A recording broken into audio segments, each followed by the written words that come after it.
Hello and welcome to the Giving Voice to Depression podcast, brought to you by Recovery.com, the best place to find mental health and addiction treatment for anyone, anywhere. Each week, we profile a guest who shares openly about their mental health journey. They share because they understand that when people don't talk about their depression or other mental health conditions, those of us who do struggle with them can feel like we're the only ones, that there's something wrong with us, and that no one understands. We understand. I'm Terry McGuire, the creator and co-host of this podcast. You have my promise that we'll keep it real here. Depression is real, and we're not going to sugarcoat our discussions about it. Hope is also real, and you'll get a dose of that here too. I'm Carly McCullough, a licensed social worker and educator, and Terry's daughter. We've both experienced depression and also support loved ones struggling with it. We're here to normalize talking about depression and mental health in our communities, as well as our families. And to share real-world tested strategies that have worked for other people who have walked similar paths. Thanks for joining us. This episode was originally produced with funding from the A.B. Korkor Foundation for Mental Health. We record a couple new interviews each month and also replay some of our best ones from the archive so that newer listeners don't miss out on those. This episode is from when Dr. Anita Sands was co-hosting. Hi, Terry. Hello, Anita.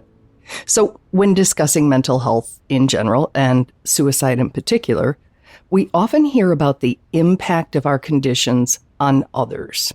We need to control or hide our depression or anxiety, even grief, if we want to be considered good employees.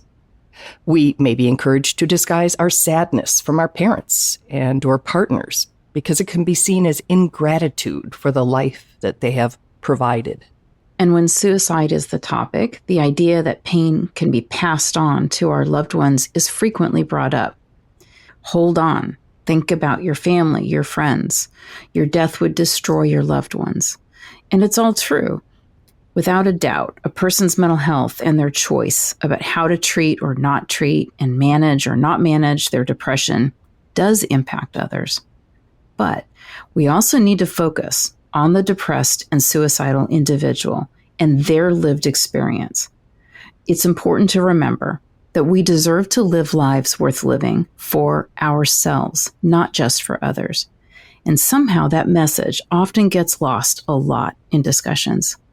Today's guest, Ari Cohen, started making that distinction in her own mental health journey after a therapist asked her who she was getting better for, and a light bulb went off. I was actually in a business meeting with her when she mentioned it. And as soon as she started talking, I said, I have so many questions. But I don't want to ask them until we're recording. So will you please share your story on our podcast? She said yes. Here now is Ari giving her voice to depression.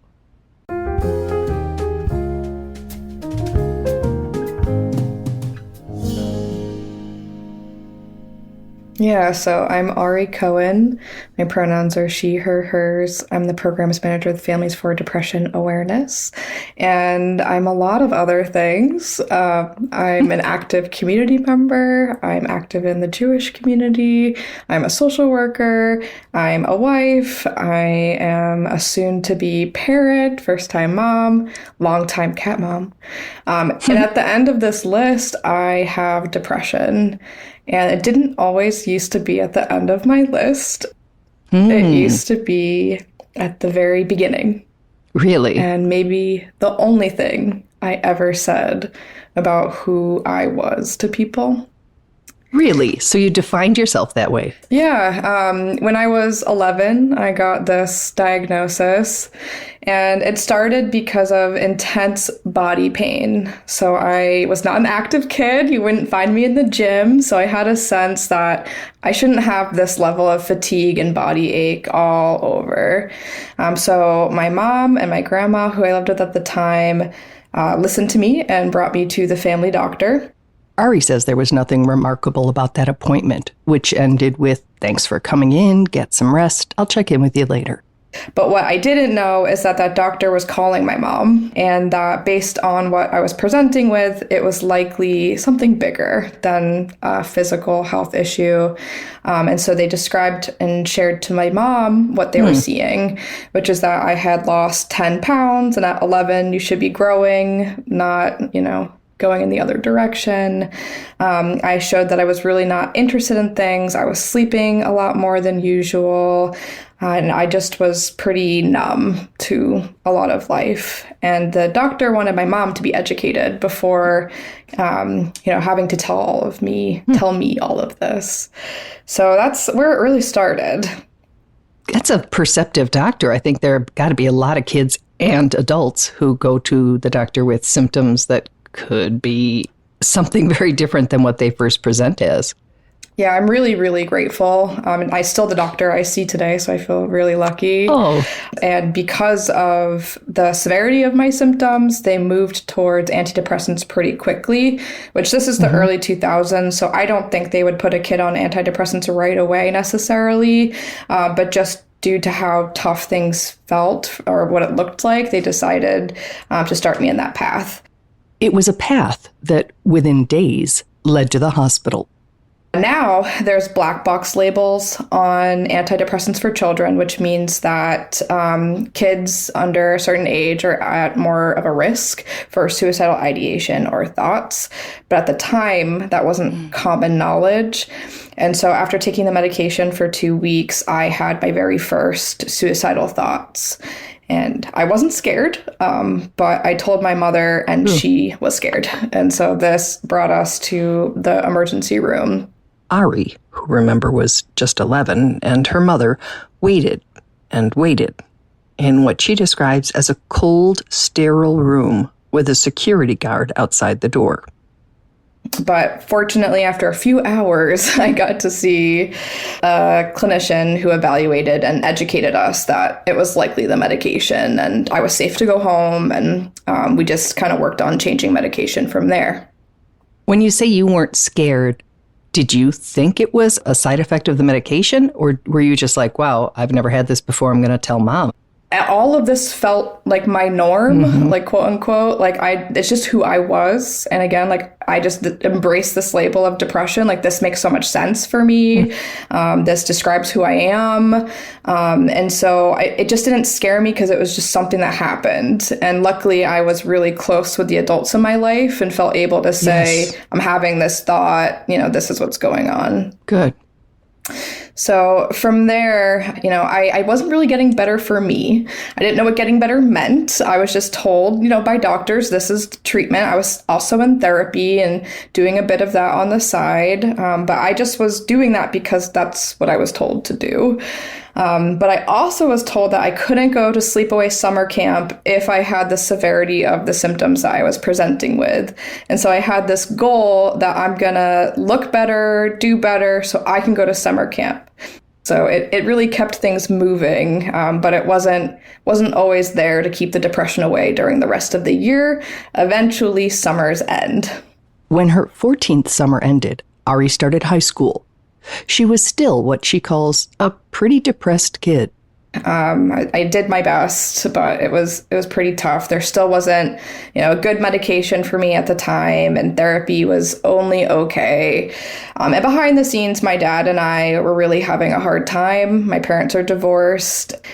So going into high school with all these changes, it just was a lot. And 2 weeks into high school, I was deciding to try out for theater, put myself out there, still not a kid that goes to the gym or, exercises or plays in sports, but willing to try. While waiting for the cast list to post, Ari was excited to see her older sister walk through the school doors. But that excitement really quickly faded, and I saw that she was pretty serious seeming. And she said to me, I needed to get my things. I likely wasn't coming to school tomorrow, and we needed to leave. So all these alarm bells started going in my head. What is going on? Something is really wrong. Ari's 24-year-old stepbrother and his girlfriend had died by suicide, leading to Ari making a commitment to herself. That I would ask for help if I got to that point again, because I knew it was a place that I've been before. I just didn't ever want to see what I saw happen to the family because of me. I wanted to make sure I did everything I could so that they were spared the pain, just the devastation. So that was another sort of benchmark of, getting better, but not for me. True to her commitment, a few years later, when Ari needed crisis-level intervention after a breakup that felt like the end of the world, she again told her mother. Instead of the emergency room, this time they went to a warmer crisis center for evaluation. I, for the first time, met a social worker, and this is the first helping person I can remember asking me, what do I think would make it better? What do I think would help? And I said, I had never heard this. I didn't even really think about what she said. I just immediately spilled out, I want to meet other kids like me. I want to meet kids that have mental health conditions. I want to meet people that are struggling, because I really felt alone with it in high school. I felt like everyone else had it together, although I'm sure that's not the case. And luckily, she said we could do that there were outpatient programs. And so I was able to go to a program instead of school and meet with kids that were really having a tough time. And what actually was helpful is that these kids had it harder than I did. They had it worse than I did, and they were still here. And they're still in this room fighting for it. It was not until her late 20s, when Ari entered a trauma-informed women's intensive outpatient program, that she was able to make the shift from healing, recovering, even living for others, to doing so for herself. And there were two really hallmark moments for me in that program. The first is that they had us write a letter to our problems. And so, I chose suicide to write to. And I started to realize all these developmental milestones in my life, I was attaching to suicide in some way. And so I wasn't able to tell my life story without those hallmarks. It was really eye-opening for me in that moment. One shift that helped her steer away from that narrative came from her second big lesson in that program. And then at another group, the therapist said, who are you doing this for? Who are you here for? Is it you? And that was the first time I'd been faced with that question and really reflected, no, I've never been doing this for me. I've been doing this for, summer camp and Nate and my family and everyone else. And so that was a big shift for me of deciding, even if I really didn't feel it, because I didn't, I still was pretty depressed. And I still, a part of my depression is just really not liking myself and a lot of critical inner talk. But I was ready to at least try. I'm trying to feel like I am worthy of a life worth living, that I can, I can do this for me. What is the difference internally when you're trying to heal and recover and live for yourself as opposed to somebody else? Yeah, I think, the big piece for me was just not really believing that just because I was born, I was worthy of, positive things in my life. I tended to focus on the negative all of the time, and almost saw that as a positive characteristic trait of myself and bonded with friends about that, having morbid humor.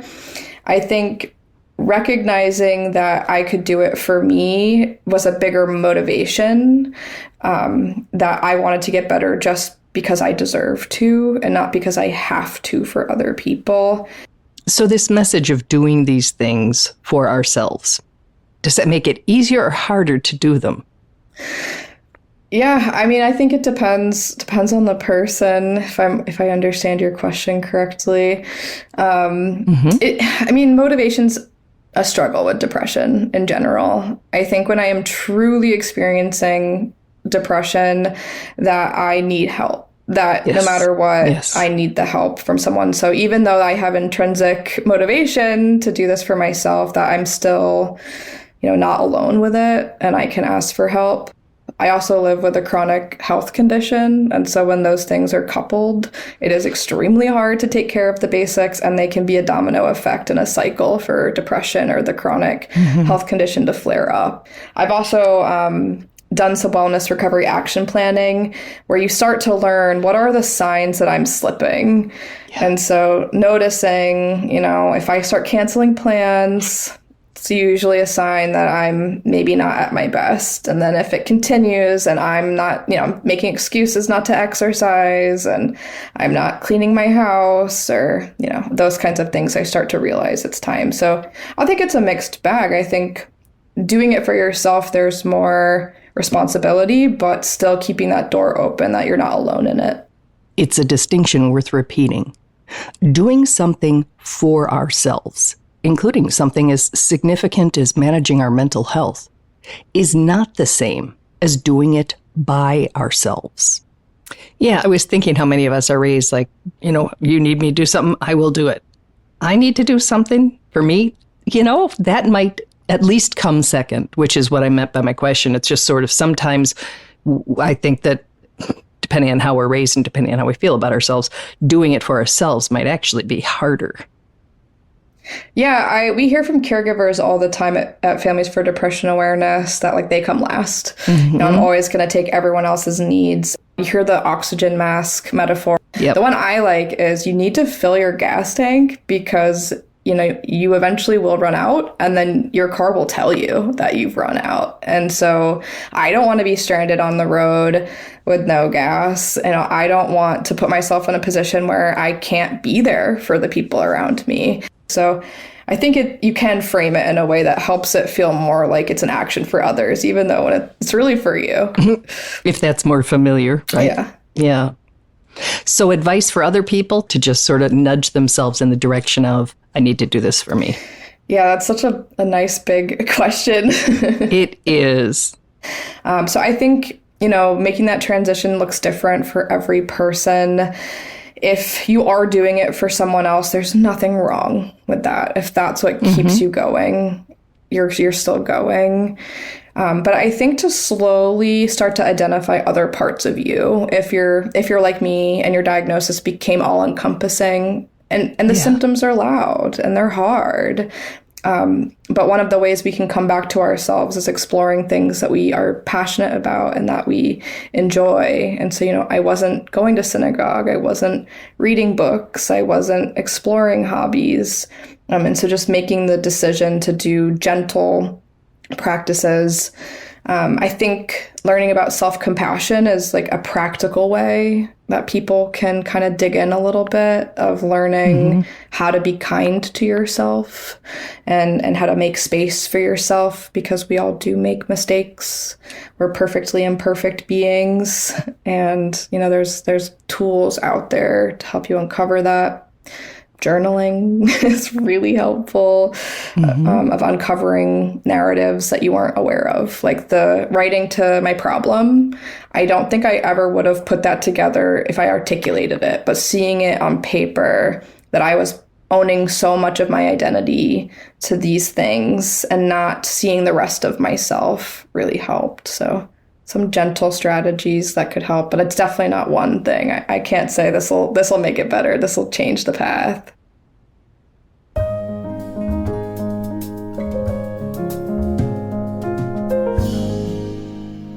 So Terry, I love pretty much everything that Ari said in this episode. And I just love to focus on kind of that core thing that she came to believe, that she was a good person and she was worthy of good things, a good life and friends, meaningful work, experiences, fun, joy, pleasure, peace, all of those good things.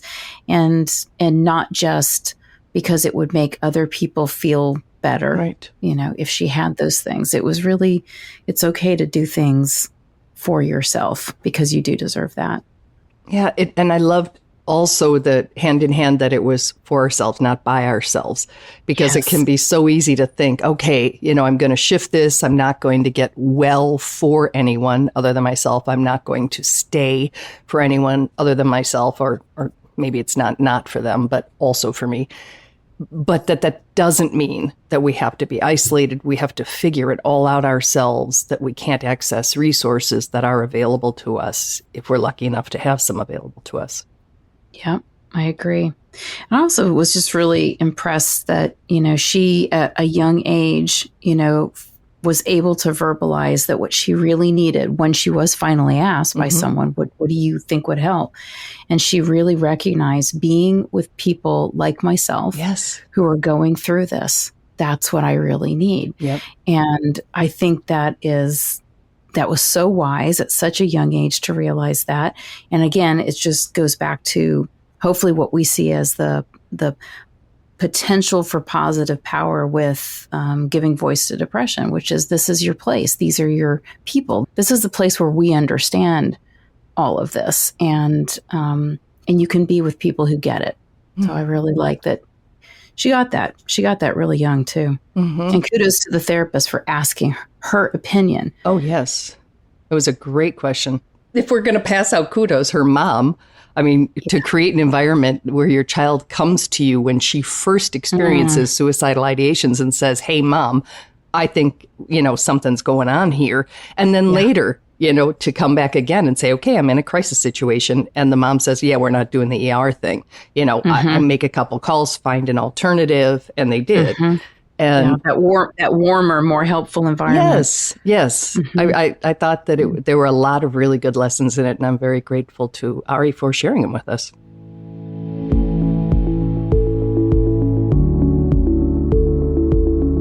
We really hope that this discussion helps give some language or context to your own depression or ideas for how to support someone else in your life living with it. We invite you to check out the hundreds of episodes in our archive and to explore both the Resource Hub and treatment options on recovery.com. Depression is too dark a road to walk alone. We'll be back next week.